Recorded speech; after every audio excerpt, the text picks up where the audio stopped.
dekat, penuh kasih sayang. Takkan pernah engkau biarkan hamba-Mu menangis.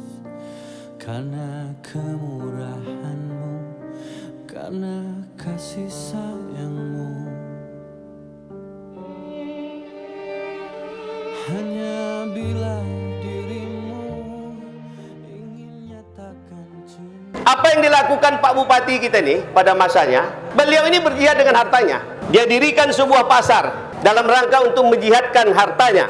Yang tadinya semua orang pesimis, tidak yakin. Bahkan tadi kalau beliau katakan, apa iya ini Pak Jepri akan bisa seperti itu? Ada pasar syariah, bank syariah aja kesulitan. Hari ini kita lihat apa yang katakan Allah tadi itu. Bahkan beliau katakan di situ dengan tegas itu, ada 5 pilar itu yang jelas. Dilarang memakai uang rentenir. Ini dalam Al-Quran jelas sekali. Kemudian timbangan wajib akurat dan setiap 3 bulan ditera, ada petugasnya. Ini sangat luar biasa. Artinya beliau mengeluarkan uang bukan hanya sekedar mengeluarkan, tetapi bagaimana dia membuat sebuah pengeluaran yang melalui perhitungan. Adanya perniagaan antara beliau dengan Allah. Ini yang luar biasa.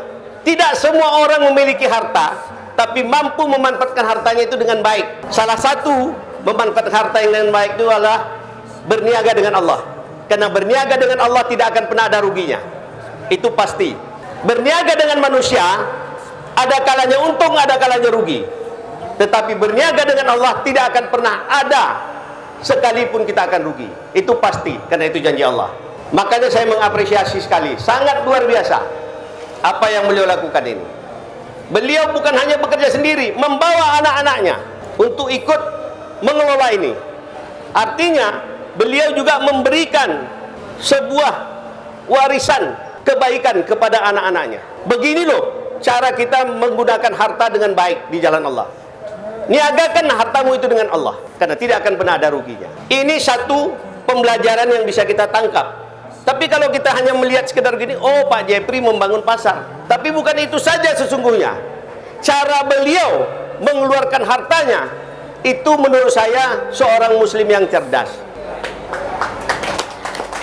Bukan hanya sekedar mengeluarkan harta, tetapi tidak pernah diperhitungkan. Hidup ini bukan hanya sekedar mendapat izin Allah. Saya sering katakan di dalam berbagai kesempatan, bagi saya mendapatkan sebuah jabatan tidak hanya sekedar izin Allah, tetapi ridha Allah. Kalau izin Allah, Fir'aun dapat izin dari Allah untuk menjadi raja, tapi tidak pernah mendapat ridha Allah. Kalau hanya sekedar izin Allah, syaitan dapat izin dari Allah. Bahkan ketika Allah sedang marah, diusir syaitan itu dari surga, apa yang dia katakan? Minta beri umur panjang, diizinkan Allah, tapi tidak pernah diridhoi Allah, meskipun umurnya panjang. Pilihan itu ada di kita. Kita ingin mendapatkan sekedar izin Allah atau ridha Allah. Yang beliau lakukan ini tergambarkan secara jelas, beliau menginginkan ridha Allah. Banyak cara kita melakukan itu dalam hidup ini. Kalau hanya sekedar mengikuti izinnya Allah, apapun cara yang bisa kita lakukan. Berapa banyak orang mendapatkan jabatan, berapa banyak orang mendapatkan sebuah kedudukan, tetapi sekedar izin Allah. Tetapi ada juga orang yang mendapatkan berdasarkan ridha Allah. Karena kalau ada ridha Allah, insya Allah izin Allah sudah ada di sana. Tetapi kalau izin Allah, belum tentu ada ridha Allah di sana. Begitulah kalau kita ingin membelanjakan harta kita dengan baik, berniagalah dengan Allah. Karena Allah sudah mengatakan di situ, maukah kamu aku tunjukkan sebuah perniagaan yang apabila kita lakukan akan terhindar dari azab yang pedih. Inilah pengalaman kita semua hari ini. Saya ingin menyampaikan ini. Saya yakin di sini ada juga yang berprofesi sebagai pedagang. Mudah-mudahan apa yang saya sampaikan ini bisa menjadi bekal kita semua, bahwa berdagang ini tidak semata-mata kita mencari untung, tetapi ada yang jauh lebih penting, bagaimana kita berdagang mendapatkan ridha Allah.